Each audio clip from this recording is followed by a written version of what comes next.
Meus Segue Lovers, maravilha, aquele sucesso de sempre.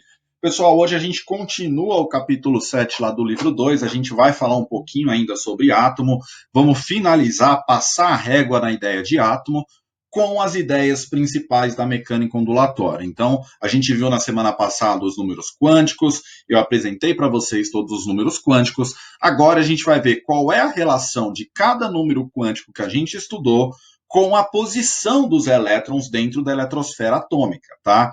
Então, o que a gente vai fazer hoje é basicamente terminar de organizar os elétrons, tudo bem? Pessoal, comentei com vocês o seguinte: os números quânticos, eles davam uma informação bem legal para a gente sobre a localização do elétron, né? Então, a gente tinha um número quântico principal, por exemplo, que indicava em qual camada o elétron estava, tá? Lembra, eu tenho 7 camadas eletrônicas, que vai da letra K até a letra Q. A primeira camada, ela tem menor energia. A última camada é a camada que tem maior energia. Percebam que a energia cresce no sentido da seta, tudo bem? Aí eu tinha o número quântico secundário, que indicava para mim, dentro da camada, em qual subnível o elétron estava. Eu podia ter até 4 subníveis, S, P, D e F. Para o subnível S, meu número secundário era 0. Para o subnível P, meu número secundário era 1. Para o subnível D, o meu número secundário era 2. E para o meu subnível F, o meu número secundário era 3, beleza? E aí depois eu tinha o número magnético. Esse número magnético ele podia ir de menos L até L, onde L era o número secundário. E por fim eu tinha o número magnético de spin, que indicava se o elétron estava girando para cima ou para baixo. Spin para cima eu dava um número mais meio. Menos meio, perdão, spin para baixo, eu dava o número mais meio, tudo bem? Então, o meu spin up, que é o spin para cima, eu sempre considerava ele como sendo menos meio, enquanto o spin para baixo, mais meio, tudo bem? Pessoal, com base nessa ideia, a gente pode montar um diagrama idealizado por Linus Pauling, que vocês conheceram um pouquinho no vídeo introdutório aí, para falar como os elétrons se encontram dentro de um átomo no estado fundamental. O que é o estado fundamental? É aquele estado onde o átomo possui a menor energia possível. E dentro da química, esse é o objetivo de todos os átomos, estar no estado fundamental com menor energia possível. Tudo bem? Alguns pontos importantes, pessoal, que eu vou ter que comentar com vocês durante essa aula, tá? Os subníveis, que são aquelas subdivisões da camada S, P, D e F, eles suportam uma quantidade máxima de elétrons. A gente vai ver qual é essa quantidade máxima para cada subnível, tá? Eu não posso, por exemplo, colocar 20 elétrons no subnível S. Ele não comporta tudo isso, tá? Em átomos neutros, o número de elétrons é igual ao número de prótons. Gente, isso é muito importante, porque quando eu falar para você que o átomo é neutro, você pode pegar o número de prótons, que é igual ao número de elétrons, e fazer a distribuição eletrônica, que é algo que a gente vai fazer já já, tá? Distribuição eletrônica é a distribuição dos elétrons. Porém, se o átomo for neutro, o número de prótons e de elétrons são iguais, tá? Ânions são íons de carga negativa, tá? Eles receberam elétrons. Então, a carga vai dizer para mim quantos elétrons ele recebeu. Se ele é carga 2-, ele recebeu 2 elétrons, por exemplo, tá? E os cátions, que têm carga positiva, eles perderam um elétron. O número dessa carga também vai me dizer quantos elétrons foram perdidos. Um cátion carga 3+, por exemplo, ele perdeu 3 elétrons, beleza? Ânion ganha elétron, carga negativa. Cátion perde elétron, fica com carga positiva, beleza? Pessoal, falando um pouquinho sobre agora o número de elétrons que eu posso ter em cada camada eletrônica, tá? Então, olha só, a camada K é a menor camada de todas, ela só comporta 2 elétrons nela, tudo bem? Quais subníveis existem na camada K? Um S2, somente, tá bom? Na camada L, eu comporto 8 elétrons. Eu já consigo dividir essa camada em 2 subníveis, subnível 2S e o subnível 2P. No subnível 2S, cabem 2 elétrons. Esse expoente aqui indica o número de elétrons máximo, tá? No subnível P, cabem 6 elétrons. 6 mais 2, 8 elétrons, beleza? Pessoal, a camada M ela possui um número máximo de elétrons de 18. Eu consigo dividir essa camada em 3 subníveis, S, P e D. O subnível D comporta até 10 elétrons, é o número máximo. Eu tinha 2 mais 6 são 8, com 10 são 18. A camada M, pessoal, comporta 32 elétrons, assim como a camada O. Nelas, eu consigo inserir, além desses 3 subníveis, S, P e D, eu consigo inserir o subnível F, tá? Eu consigo dividir essas duas camadas em 4 subníveis, sendo que o último subnível comporta, olha só, 14 elétrons. Então, eu tinha 2 mais 6 são 8, com 10, 18, com 14, 32 elétrons, tá? Isso vale para as camadas 4 e 5, N e O, tá? Camada 6, que é a camada P, 18 elétrons, vale a mesma lógica da camada M. E a camada Q, com 8 elétrons, vale a mesma lógica da camada L. Tudo bem? Pessoal, percebam o seguinte, esse primeiro número aqui, ó, grandão, ele indica em qual camada esse elétron está. A letra indica o subnível. E o número aqui de cima indica quantos elétrons tem nesse subnível. Esses números aqui são os números máximos.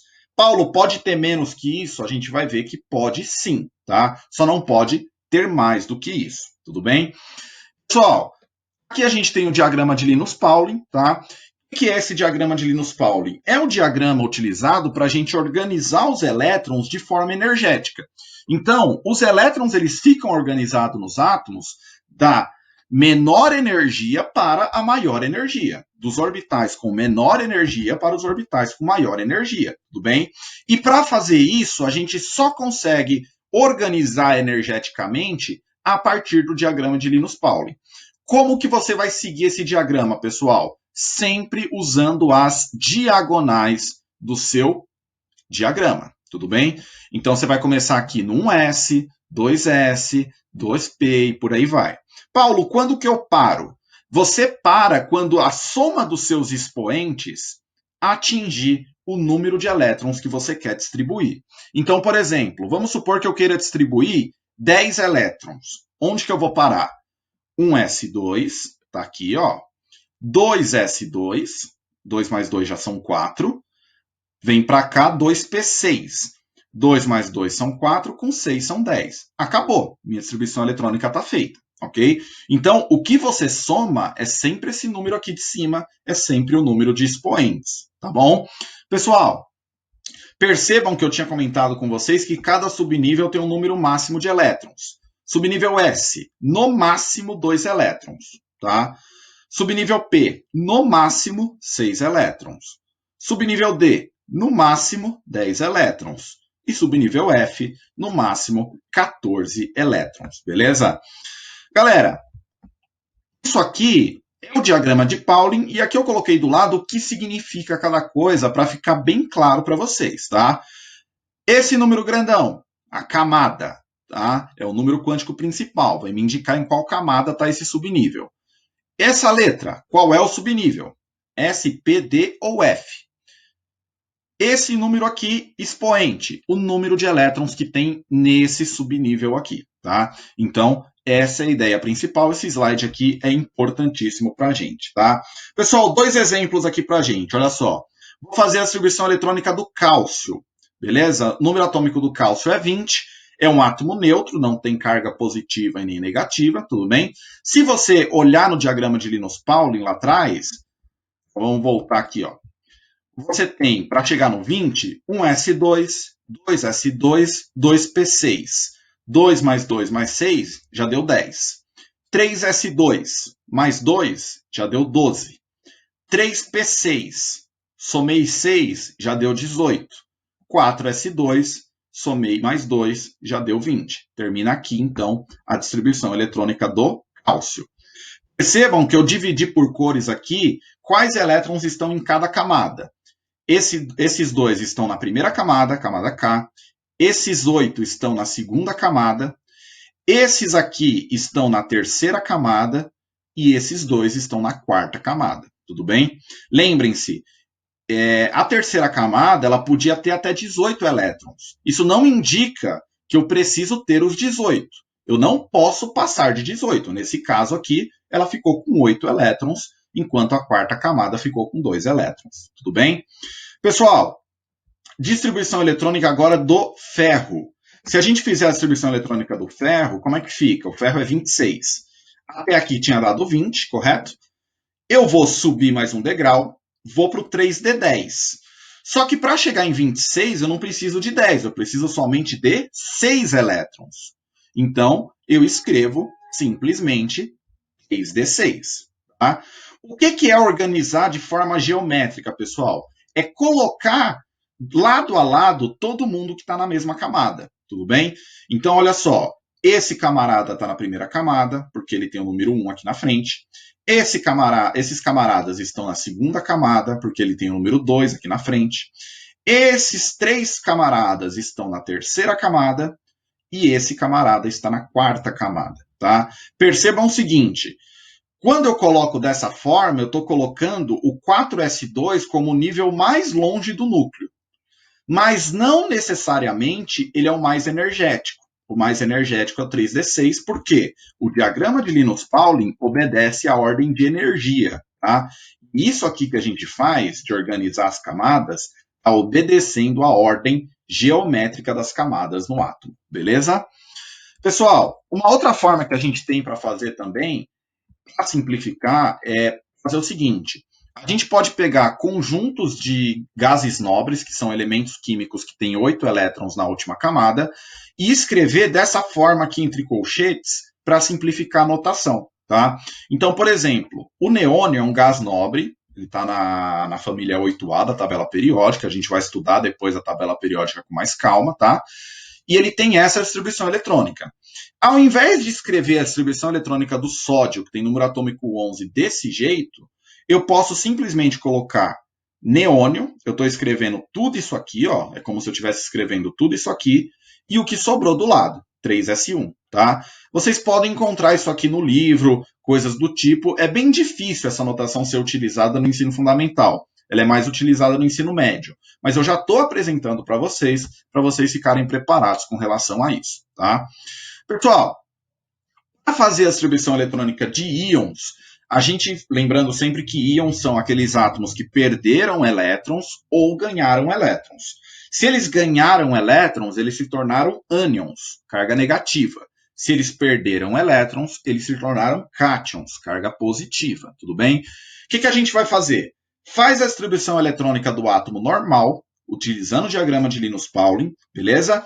Separa por camadas, que é aquela distribuição geométrica coloridinha que a gente fez, e retira sempre os elétrons, ou adiciona, no nível mais externo, no último nível da sua distribuição geométrica. Tá?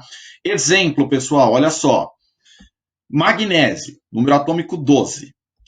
Fez a distribuição eletrônica, 1s2, 2s2, 2p6, 3s2. Tá? Se você somar aqui, ó, 2 mais 2 são 4, com 6 são 10, com 2 são 12. Tá? Se eu tirar 2 elétrons dele, ele vai ficar magnésio 2+, ele vira um cátion. Quem sai? O 3s2, ele vai embora. Tá? Se um subnível fica com 0 elétrons, eu não escrevo ele desaparece. Tudo bem? Manganês, pessoal, número atômico 25, ele vai ter essa distribuição eletrônica. Percebam que os 2 elétrons mais externos estão na quarta camada. Retiro eles. Tá? Retirei eles. Manganês 2+. Tudo bem? Um grande erro é retirar 2 elétrons daqui e ficar 3d3. Cuidado. Você retira da camada mais externa, que é da quarta camada. Tudo bem? Mesma coisa vale para os ânions. Tá? A gente vai adicionar os elétrons na camada mais externa. Tudo bem? Exemplo, flúor, número atômico 9. 1s2, 2s2, 2p5. O fluoreto, que é o flúor com elétron a mais, eu vou adicionar esse elétron aqui no 2p5, ele vai virar 2p6. Tá? Enxofre, número atômico 16. Distribuição eletrônica 1s2, 2s2, 2p6, 3s2 e 3p4. Tá? Vou adicionar 2 elétrons na última camada, 3p6 vai ficar sendo o meu último subnível, tudo bem? Pessoal, lembrando sempre o seguinte, a gente pode fazer essa distribuição eletrônica de modo a preencher aqueles orbitais que a gente vinha preenchendo na aula passada, respeitando sempre as regras de Rand e de Pauli. Tá? Primeiro você completa um subnível com os elétrons up e depois você volta completando com os elétrons down. Então, por exemplo, para o átomo de flúor, subnível 1s, primeiro elétron up, segundo elétron down. Fechou o subnível. 2s2, primeiro elétron up, segundo elétron down. Fechou o subnível. Tá? 2p5. O P ele tem número magnético 1. Então eu vou do menos 1 até o mais 1. Tá? Ele tem número secundário 1. Então o meu número magnético vai do menos 1 até o mais 1. Eu formo 3 caixinhas. Olha o primeiro elétron. Up. Olha o segundo elétron. Up de novo. Olha o terceiro elétron. Up mais uma vez. Olha o quarto elétron. Ele volta lá para a caixinha do menos 1. Down. Olha o quinto elétron. Down de novo. Fica uma vaga aqui sobrando, tá? Se ficou uma vaga sobrando, quer dizer que ele tem capacidade de fazer uma ligação química. É isso que a gente vai ver mais para frente, ok? Pessoal, percebam o seguinte, o elétron de diferenciação, o último elétron desse cara, ele tem número quântico. Olha os números quânticos que ele tem. Número quântico principal, 2. Número quântico secundário, 1, porque ele é P. Número quântico magnético, mais 1. E número quântico magnético de spin, menos meio. Tá? Então, essa é a configuração desse último elétron aqui. Tudo bem? Pessoal, a partir da configuração do último elétron, a gente consegue fazer a distribuição eletrônica do átomo como um todo. Tá? Por quê? Sabendo qual é o subnível do último elétron, a gente sabe que daqui para trás vai obedecer o diagrama de Linus-Pauling. Tudo bem? Então, olha só. N igual a 3, terceira camada. L igual a 0, S. Se o L é igual a 0, o M também é igual a 0. S de novo. Um elétron, ele foi o primeiro a entrar, então ele é um elétron up. Ele está apontando para cima, ele é menos meio. Sabendo disso, a distribuição eletrônica daqui para trás obedece à distribuição de Linus-Pauling. Todos os subníveis daqui para trás estão completos. 1s2, 2s2, 2p6, beleza? Mesma coisa valendo para o enxofre. Todo mundo antes do 3p4 está completo.